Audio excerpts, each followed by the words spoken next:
The town had no ghosts, only echoes. Windows stared blankly. The air smelled of salt and rot. At the far end of the shore stood a man, solid and breathing, staring out at the water as if daring it to speak. "You don't belong here," the man said without turning. Neither did the son of the dead. He stayed silent. "I can see you," the man continued. "You're loud, not in sound. In absence, that was new." The man turned then, and his eyes were wrong, not dead, but hollowed by grief so deep it had made room for other things. He wore a wedding ring, polished smooth by habit. "She drowned," he said.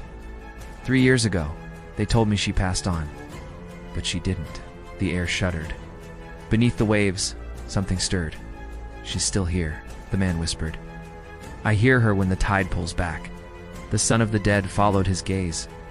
There, tangled in seaweed and memory, clung a soul swollen with longing and rage. She had bound herself to the living with unfinished love, and the sea had obliged her. "She won't come quietly," the man said. "Neither will I." The son of the dead felt the weight in his chest shift, tightening like a fist. He had no orders for this, only instinct. "She cannot stay," he said. "I won't let you take her. You already lost her." The word struck harder than intended.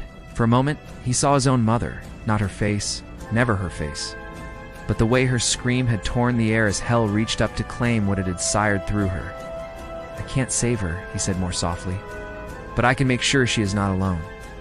The man's shoulders collapsed inward. The sea screamed then, not aloud, but in the way it dragged its grief across stone. The soul rose, shrieking, clawing at the air. The son of the dead stepped forward, fire blooming beneath his skin, his true form threatening to tear through borrowed flesh. "Remember," he commanded, not as a demon, not as a god, but as something born of consequence. She did.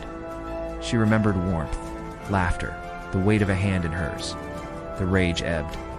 The sea released her. She vanished. The mark burned deep, deeper than any before. 2 souls were taken that night. The dead woman, the living man who collapsed to his knees, finally free of the tether that had been strangling him.